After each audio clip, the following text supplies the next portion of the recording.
ஸ்ரீகாந்தோடைய கைது ஒரு பெரிய பேசுபொருளாகி இருக்கு சார்.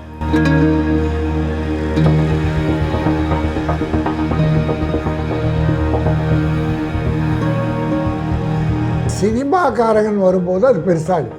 சினிமா உலகத்துக்கு போதை புதுசானா புதுசு இல்லை. சினிமா இருக்கிற காலத்திலேருந்தே இருக்கு. பார்ட்டி பார்ட்டி பார்ட்டின்னு வைக்க ஆரம்பிச்சு. ஸ்ரீகாந்த் என்பது மாட்டிக்கிட்டார். இப்போ தமிழ் திரையுலகத்திலும் ரொம்பவே ஊடுருவி இருக்குன்னு பார்க்கலாமா? ஹீரோயின், பெரிய பெரிய ஹீரோயின்லாம் கலந்துக்குவாங்க, சாப்பிடுவாங்க, அளவாக சாப்பிட்டு ஒரு ஹாப்பினஸ்க்காக போயிடுவாங்க. வாய்ப்புகள் இல்லாதது மட்டுமே காரணம்னு சொல்ல முடியுமா? அதுவும் ஒரு காரணம். இப்போ இந்த திரைத்துறையினர் மத்தியில இந்த போதை பழக்கத்துக்கு அடிமையாவது குறித்து ஏதாவது விழிப்புணர்வு ஏற்படுத்தினா அதுல இருந்து ஏதாவது விடுவிக்க முடியுமா, இல்ல அதுக்கான வாய்ப்பெல்லாம் இருக்கா சார்? இல்லம்மா, முடியாது. ஸ்ரீகாந்த் அரெஸ்ட் ஆகட்டும், இல்ல இவங்கள கிருஷ்ணாவுடைய விசாரணை ஆகட்டும், இந்த சம்பவங்கள், இந்த நடவடிக்கைகள் திரைத்துறை எந்த விதத்திலையாவது பாதிக்குமா? ஒன்றும் பாதிக்காது. இந்த நியூஸ் 2 நாள் ஓடிட்டு இருக்கோம், 3ஆவது நாள் வேற நியூஸ் விழும்.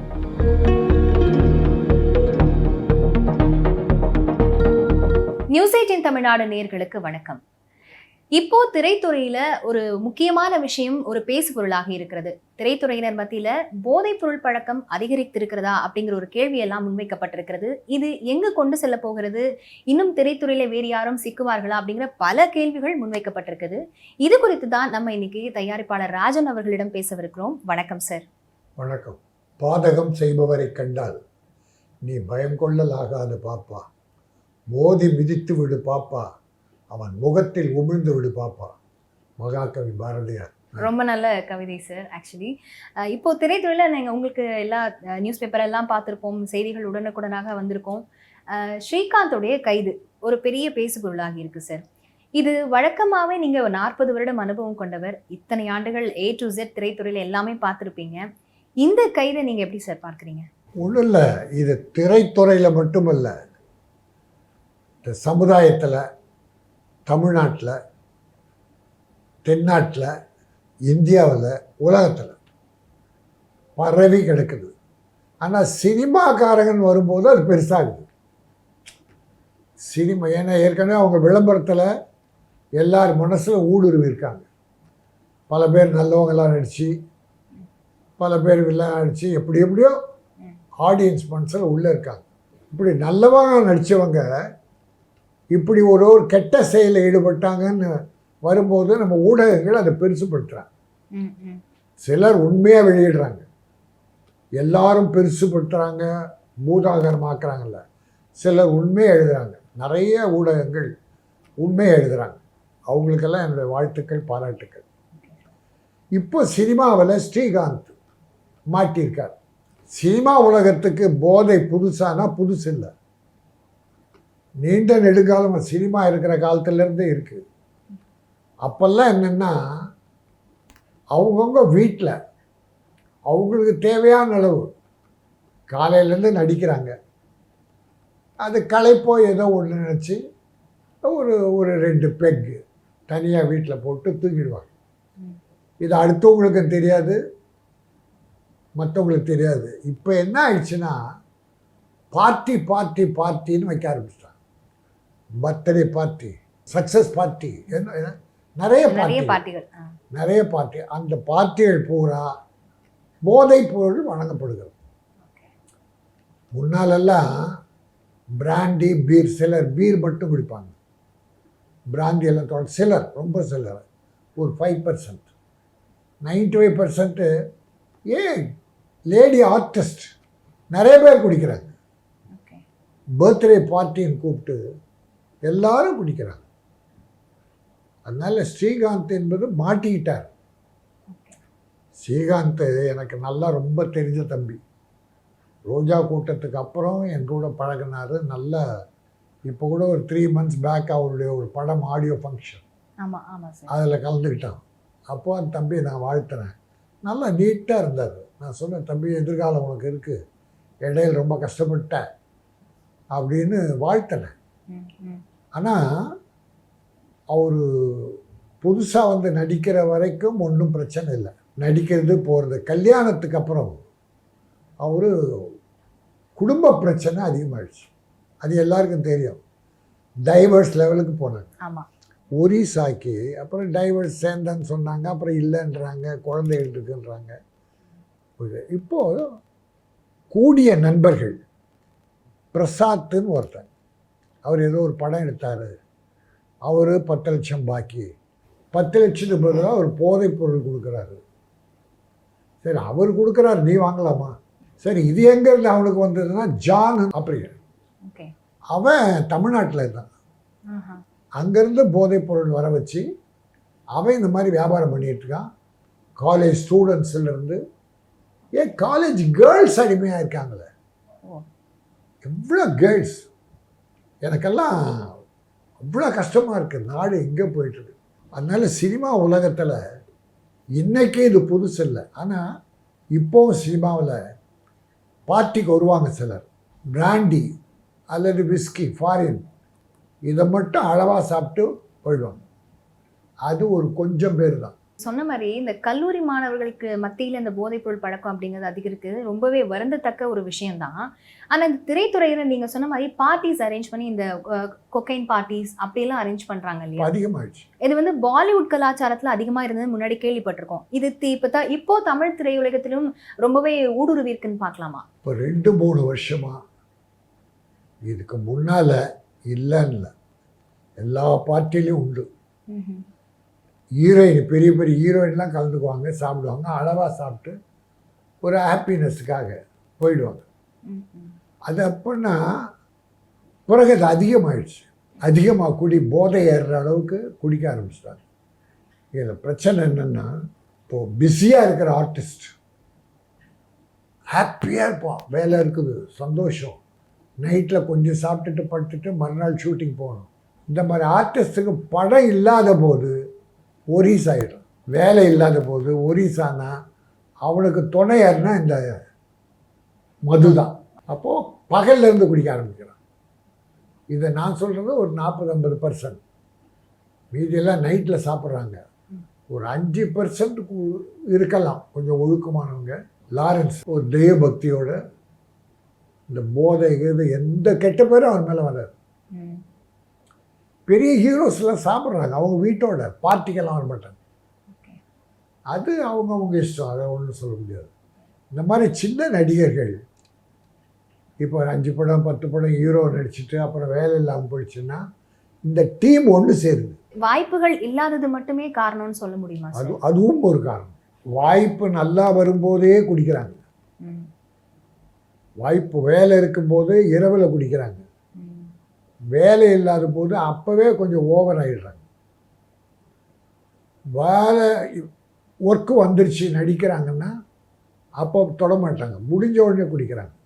நான் பல ஷூட்டிங் கலந்துக்கும் போது பார்த்தா ஷூட்டிங் சமயத்திலே ரெஸ்ட்டில் போய் குடிச்சிட்டு வரோம் சிலர், எல்லாரும் இல்லை. அப்படி நடிகர்கள் இருக்காங்க.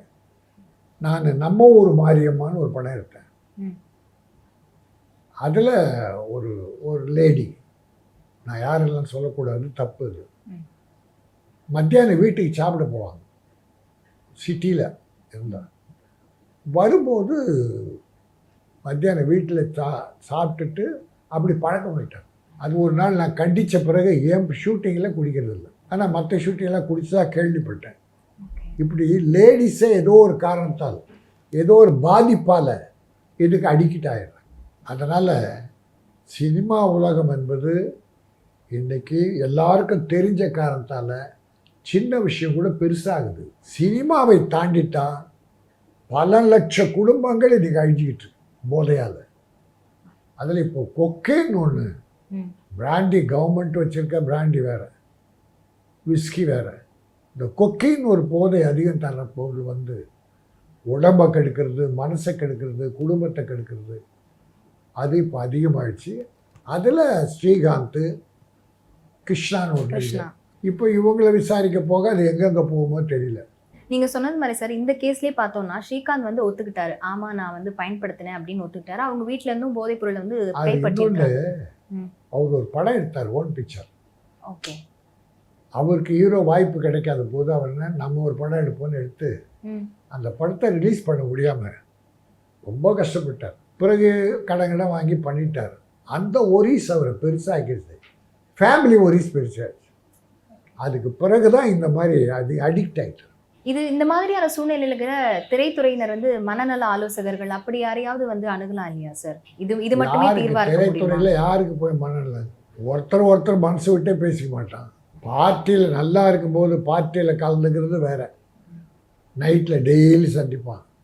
ஒருத்தருக்கு பட வாய்ப்பு இல்லைன்னா அவனை அப்படியே விட்டுவான், கண்டுக்க மாட்டாங்க. அதனால் இதை அட்வைஸ் பண்ணுறது சினிமா உலகத்தில் யாருமே இல்லை. கெடுக்கிறதுக்கு நிறைய பேர் இருக்காங்க. இது தமிழ்நாட்டில் தான் நினைக்காதீங்க, ஆந்திராவில் அதிகமாக இருக்குது, கர்நாடகாவில் அதிகமாக இருக்குது, குஜராத் காந்தி பிறந்த ஊர் இல்லையா, அங்கே தான் அதிகமாக இருக்குது. அங்கே மதுவிலக்கு நடைமுறைப்படுத்தப்படுற இடம், ஏன்னா காந்தி பிறந்தார். ஆனால் அங்கே இருந்த குஜராத் துறைமுகத்திலிருந்து தான் நாடு பூரா பரவுதுன்னு நான் செய்தி கேள்விப்பட்டேன். உத்தரப்பிரதேஷ், டெல்லி, இந்தியா பூரா ஆயிடுச்சு. ஒரு தமிழ்நாட்டு மட்டும் இல்லை, இந்தியா பூரா பரவி இந்த குடும்பங்கள் கெட ஆரம்பிச்சு. அதனால்தான் நான் இங்கே தமிழ்நாட்டில் முதலமைச்சரை வேண்டி கேட்டுக்கிறது, இங்கே என்ன கஷ்டம் இருந்தாலும் மதுவிலக்கு அமல்படுத்துங்க, குடும்பங்கள் வாழட்டும். இப்போ இந்த திரைத்துறையினர் மத்தியில் இந்த போதை பழக்கத்துக்கு அடிமையாவது குறித்து ஏதாவது விழிப்புணர்வு ஏற்படுத்தினா அதுலேருந்து ஏதாவது விடுவிக்க முடியுமா, இல்லை அதுக்கான வாய்ப்பெல்லாம் இருக்கா சார்? இல்லைம்மா, முடியாதும்மா, முடியாது. நீங்கள் யார்கிட்ட போய் இதை பண்ணுவீங்க? இப்போ நீங்கள் எங்கே சொன்னால் விட்டுட்டு அங்கே வீட்டில் போய் குடிக்கிறான். மறைமுகம் என்ன, எத்தனை நடிகைகள் பார்ட்டின்னு போய் எவ்வளோ அவங்க உயர்ந்த சார். இப்போ கொக்கைன்ன்றது இப்போ தான் ஒரு 2-3 வருஷமாக இருக்கும் போது. இதுக்கு முன்னால் இந்த பிராண்டி விஸ்கி இருக்கும், ஒரு அளவாக குடிப்பாங்க, ஒருத்தருக்கும் தெரியாது போயிடுவாங்க. ஆனால் இப்போ தான் அது மிக அதிகமாக போயிடுச்சு. அது அப்படியே போய் காலேஜ் ஸ்டூடெண்ட் வரைக்கும் போயிருக்கு. பெண்கள், தாய்மார்கள், ஏன்னா தாய்மார் ஏன் சொல்கிறேன்னா, புருஷன் கெட்டு போனால் கூட இந்த குடும்பத்தை காப்பாற்றுறது பெண்கள் தான். குழந்தைகளை படிக்க வைக்கிறது, காப்பாற்றுறது.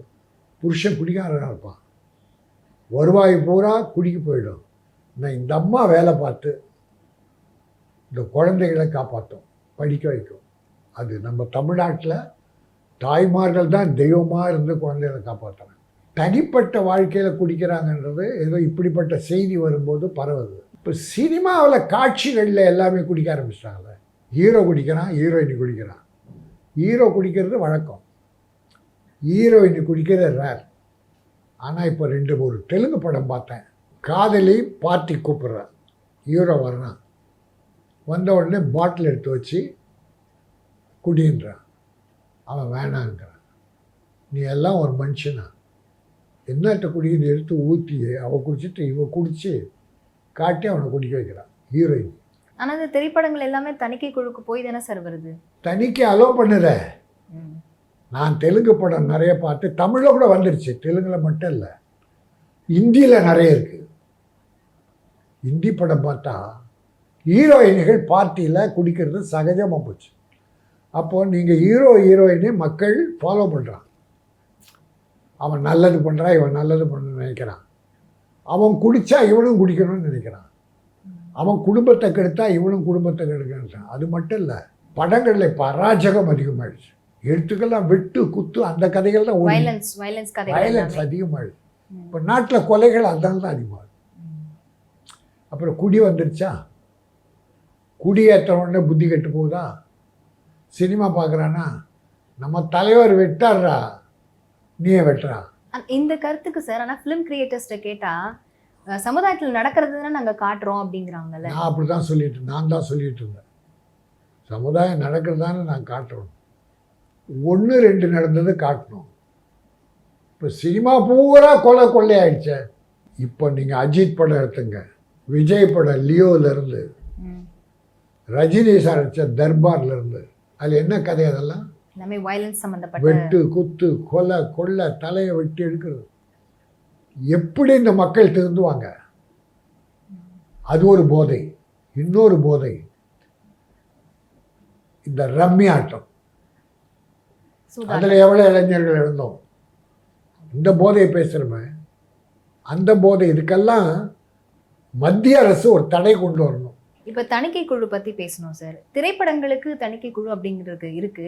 இந்த ஓடிடி வருகைகளுக்கு அப்புறம் அதற்கான தணிக்கை குழுக்கள் அமைக்கப்பட்டு எதுவுமே ரிலீஸ் செய்யப்படுறதில்ல. அப்படியே ஓடிடில எல்லா வகையான எல்லா ஜேர்னல்லையும் மூவிஸ் இருக்கு, சீரிஸ், வெப் சீரிஸ் எல்லாமே இருக்கு சார். இதை எப்படி சார் பார்க்க வேண்டியிருக்கு? அது மிகப்பெரிய மோசம், கேவலம். ஓடிடி தளங்கள் கேவலம். தியேட்டரில் வந்தால் உனக்கு சென்சார் பண்ணணும், ஆனால் ஓடிடியில் வந்தால் சென்சார் கிடையாது. ஓடிடியில் சென்சார் உண்டு. ஏன்னா ஓடிடி ரிலீஸ் ஆன படத்தை தான் போடுறாங்க. இந்த வெப்சைட்டுன்னு ஒன்று இருப்பாங்க, வெப் சீரியல், அதுக்கு சென்சார் கிடையாது. இப்போ டிவியில் வருது இல்லை, அதுக்கு சென்சார் கிடையாது. டிவி கூட சில கட்டுப்பாடாக பண்ணுறாங்க. சில டிவியெல்லாம் இப்போ அராஜகம் அதுலேயும் அதிகமாகுது. ஆனால் பரவாயில்ல, கட்டுப்படுத்துகிறாங்க கொஞ்சம். ஆனால் வெப் சீரியல் எல்லா கேவலங்களும் பார்த்துடலாம். குழந்தைகள் முதல் கொண்டு பெண்கள் வரைக்கும் அதில் பார்க்குறாங்க. அதை சென்சார் பண்ணணும் மத்திய அரசு. தியேட்டரில் போட்டால் சென்சார், வீட்டுக்குள்ளே நேரடியாக போகுதில்ல வெப் சீரியல், அது சென்சார் வேண்டாமா? வல்கர் வேர்ட்ஸ், செக்ஸ் எல்லாமே அதிகமாக இருக்குது. ஃபாரின் பிக்சர்ஸில் இன்னும் கேவலமாக இருக்குது. அதனால் சென்சார்னால் எல்லாம் மக்கள் பார்க்குற திரையரங்கம், டிவி, அது ஓடிடியோ ஏடிடியோ எல்லாத்துக்கும் சென்சார் இருக்கும். திரையில காமிக்கிற விஷயங்கள் பத்தி எல்லாமே சொல்லிட்டு இருந்தீங்க சார். திரைக்கு பின்னால நீங்க சொன்னது மாதிரி பார்ட்டிஸ்க்கெல்லாம் போறாங்க இல்லைங்களா? இந்த மாதிரியான ஒருவேளை இந்த கொக்கைன் பார்ட்டிஸ்க்கெல்லாம் போனாதான் தனக்கு வாய்ப்பு கிடைக்குமோ அப்படிங்கிற ஒரு நம்பிக்கையில போறாங்களா எல்லா ஆர்டிஸ்ட் எல்லாமே? இதுக்கும் வாய்ப்பு இல்லை. சிலர் ஏமாற்றி பண்ணுவாங்க. அது புது குழந்தைங்க வருதில்ல, பொண்ணுங்க நடிக்கணும் ஆசையில், அந்த மாதிரி பிள்ளைகளை ஆசை காட்டி மோசம் பண்ணுறது. உனக்கு ஹீரோயினை வாய்ப்பு வாங்கி தரேன் அப்படின்னு சிலர் பண்ணுறாங்க. இன்னும் இருந்துட்டு தான் இருக்கு. அதுக்கு ஏமாறுற பிள்ளைகள், பெண் பிள்ளைகள் நிறைய இருக்காங்க. ஆனால் எல்லாரும் அப்படி இல்லை. சின்சியராக நடிக்கணும், நம்ம சினிமாவில் வளரணும் அப்படின்னு நினைக்கிற ஒரு சிலர் தான் இருக்காங்க. இந்த மாதிரி எந்த தீய பழக்கத்துக்கு அடிமையாகாமல் ஒழுக்கமாக வாழறவங்க சினிமாவில் 0.5% தான், 1% கூட கிடையாது. இப்போ நீங்க சொன்னது மாதிரி சமூகத்தினுடைய பொறுப்பை உணர்ந்து நம்மளும் ஒழுக்கமா இருக்கணும் அப்படின்னு நினைக்கிறது ரொம்பவே குறைவான பேர் தான். அப்படி எல்லாருக்குமே ஏன் சார் இருக்க மாட்டேங்குது? அந்த சூழ்நிலை எப்படி நம்ம பார்க்க வேண்டியிருக்கு? நம்ம என்ன பார்க்குறது? இப்போ நான் நினைக்கிறேன், நீ கேள்வி கேட்குற, நமக்கு இருக்குது. இதை தாண்டி இப்படி செய்தி வெளிவருது, அவங்க நமக்கு தெரியாமல் எவ்வளோ பேர் பண்ணுறான். நீங்கள் எவ்வளோ பேரை திருத்த முடியும்? இப்போ சமீப காலமாக சார் திரைப்படத்தின் மீது வைக்கக்கூடிய விமர்சனங்கள், அதுவும் இப்போ நிறைய பார்த்தீங்கன்னா யூடியூப்ல நிறைய பேர் நான் இந்த மூவி ரிவ்யூ பண்ணுறேன்னு வந்துடுறாங்க. இப்போ ரீசெண்டாக பார்த்தீங்கன்னா கண்ணப்பா திரைப்படம் ரிலீஸ் ஆக போகுது, அதை பற்றி நீங்கள் ரிவ்யூலாம் தேவையில்லாத விமர்சனங்களை முன்வைக்காதீங்க, படத்தை பார்க்குறவங்க வரமாட்டாங்க, அப்படி ஏதாவது ரிவ்யூ பண்ணிங்கன்னா எச்சரிக்கையெல்லாம் விடுக்கிறாங்க கண்ணப்பா திரைப்படம் தயாரிப்பாளர்கள் சங்கம் அவங்க சார்பில் இருந்து. அப்படிப்பட்ட விமர்சனங்கள் வரும்போது ஒரு திரைப்படத்திற்குரிய வரவேற்பு எந்த அளவுக்கு மாறி போகுது சார்? படங்களை ரிலீஸுக்கு முன்னால் விமர்சனம் எழுதாதீங்க, ரிலீஸுக்கு ஒரு வாரம் பொறுத்து எழுதுங்க அப்படின்லாம் தப்பான விஷயம். நல்ல படங்கள் யார் என்ன எழுதுனாலும் ஓடும். எத்தனையோ படங்கள், சில பத்திரிகைகள், நிறைய பத்திரிகைகள் நியாயமாக எழுதுகிறாங்க, நல்லா எழுதுகிறாங்க, அந்த படம்லாம் ஓடிச்சா? இல்லை சிலர் தப்பாக எழுதுகிறான், அந்த படம் ஓடலையா? அதனால் யாரையும் கட்டுப்படுது, அது பத்திரிகை சுதந்திரம்.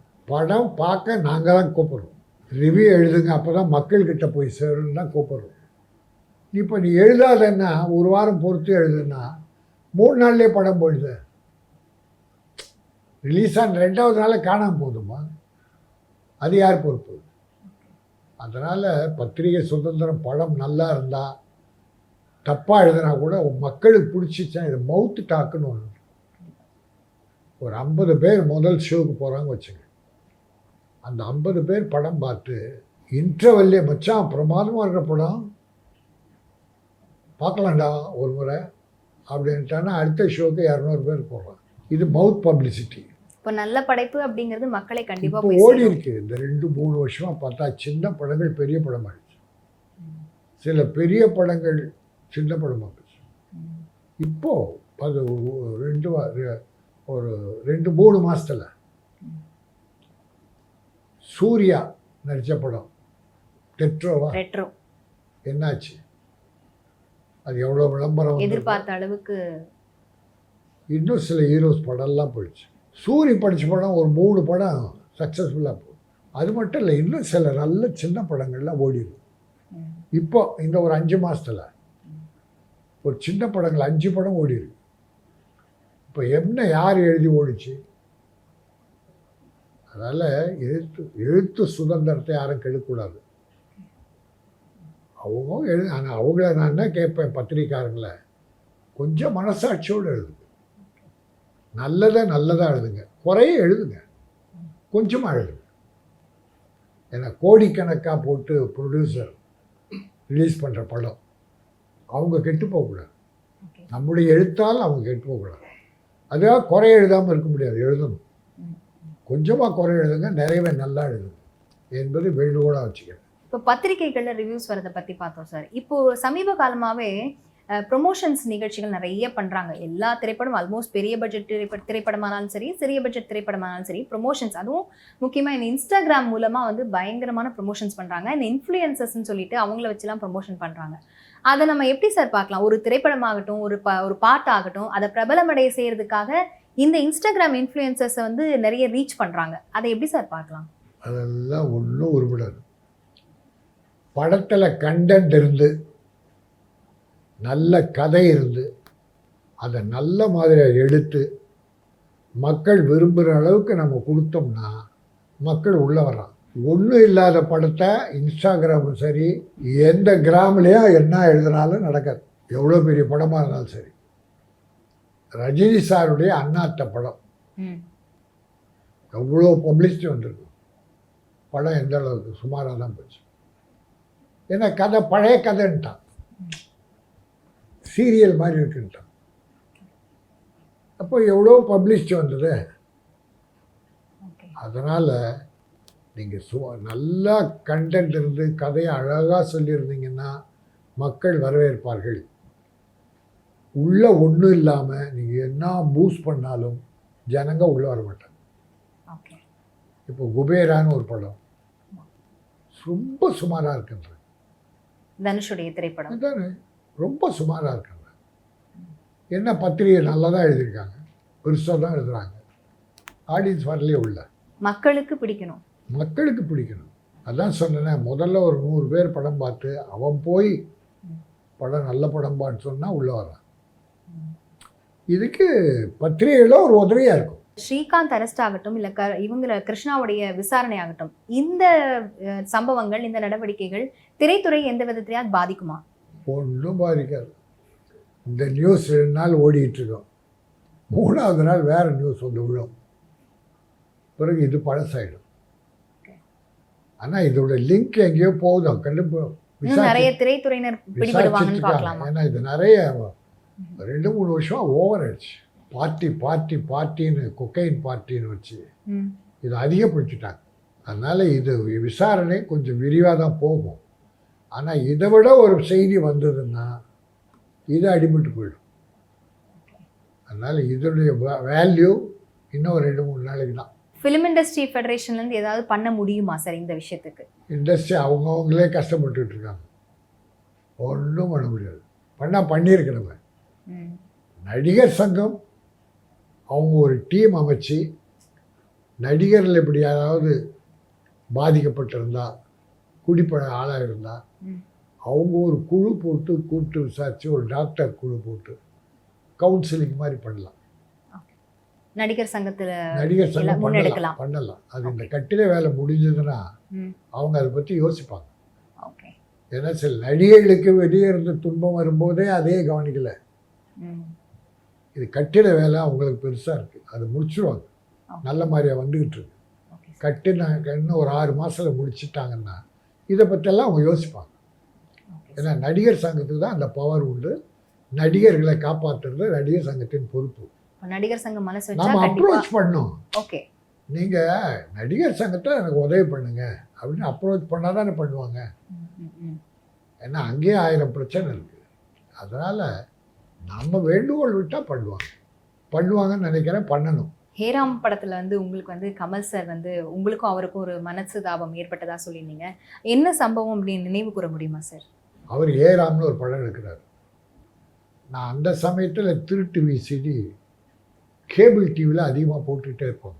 2வது நாள்லேயே படம் ரிலீஸ் ஆன 2வது நாள் டேப் வரும். அப்போது எல்லா ஊர்லேயும் புது படம் வீடியோவில் வந்துடும், டிவியில் திருட்டு விசிடி. அப்போ நான் எங்கள் ப்ரொடியூசர்லாம் கதறினாங்க. நான் போராடிக்கிட்டு இருந்தேன். திருட்டு விசிடி தயாரிப்பவர்கள் விற்பவர்களை கைது செய்யணும், கவர்மெண்ட்டுக்கு வேண்டுகோள் வச்சேன். அந்த பீரியடில் ஹேராம் வருது. ஏராம் வந்து திருட்டு விசிடி பர்மா பசாரில் விற்க ஆரம்பிச்சிட்டான் 2வது நாளே. கமல் ஒரு டீமை பணம் கொடுத்து 3 லட்சம் வாரம் கராத்தே அந்த டீம் வச்சு அங்கே பெரிய தகராறு. கமல் எஸ்கேப் போகும்போது எனக்கு ஃபோன் பண்ணுறார். இந்த மாதிரி பர்மா பசாரில் ஏராம் விசிடி வந்துடுச்சு, அதை கொஞ்சம் உதவி பண்ணுங்க. நான் அப்போது ஒரு 5 பேர் என் டீம் இருப்பான், ஸ்டண்ட்டு. நான் பர்மா பசார் போகிறேன். போனால் பெரிய கலவரம் ஆயிட்டு. போலீஸு கமலோட வந்து ஒரு 30 பேர் அரெஸ்ட் பண்ணி வச்சுருக்காங்க. இது எனக்கு தெரியாது. நான் போன உடனே என்ன பிடிக்க பிடிச்சி ஒரு 5 நாள் ஜெயிலில் இருந்து இண்டஸ்ட்ரியை ஒன்றா சேர்ந்து கே ராஜன் நல்லது தான் பண்ணார், திருட்டு விசை ஒழிக்க தான் போராடினார், அவர் தப்பு பண்ணலன்னு சேம்பரில் எல்லாரும் சேர்ந்து ஒரு மீட்டிங். விஜயகாந்த், சத்யராஜ், டி ராஜேந்தர், சரத்குமார், ராதிகா, எல்லா பெரிய நடிகர்களும் சேர்ந்து மீட்டிங். கமலை கூப்பிட்றாங்க, கேஆர் கூப்பிட்றாரு. இந்த மாதிரி உங்களுக்காக தானே பர்மா சார் போனார், நீங்கள் கேட்டு தானே போனார், அவர் இப்போ போலீஸ் பிடிச்சிருக்கு. ராஜன் யாருன்னு எனக்கு தெரியாதுன்ட்டு. மனசாட்சி இல்லாமல் அதுதான் பிரச்சனை. அதுலேருந்து நமக்கு அவருக்கு வேண்டாம். மனுஷன் நன்றி உள்ள மனுஷன், நன்றி இல்லாத மனுஷனை பற்றி நான் பேசுறதில்ல. அதனால் நீங்கள் கேட்டதால சொன்னேன், அது மறந்து போன விஷயம். ஆனாலும் நீங்கள் அவருக்கு சப்போர்ட் பண்ணி தான் இப்போ கருத்துக்கள் இப்போ நான் அது வேற பெங்களூர் தமிழ் பிரச்சனை, அதுக்காக நான் சப்போர்ட் பண்ணேன். ரொம்ப நன்றி சார். தேங்க்யூ ஸோ மச் உங்களுடைய டைமை ஒதுக்கி எங்களுக்கு கொடுத்ததுக்காக. வாழ்த்துக்கள். நேர்களே, மற்றொரு நிகழ்ச்சியில் சந்திக்கலாம். வணக்கம்.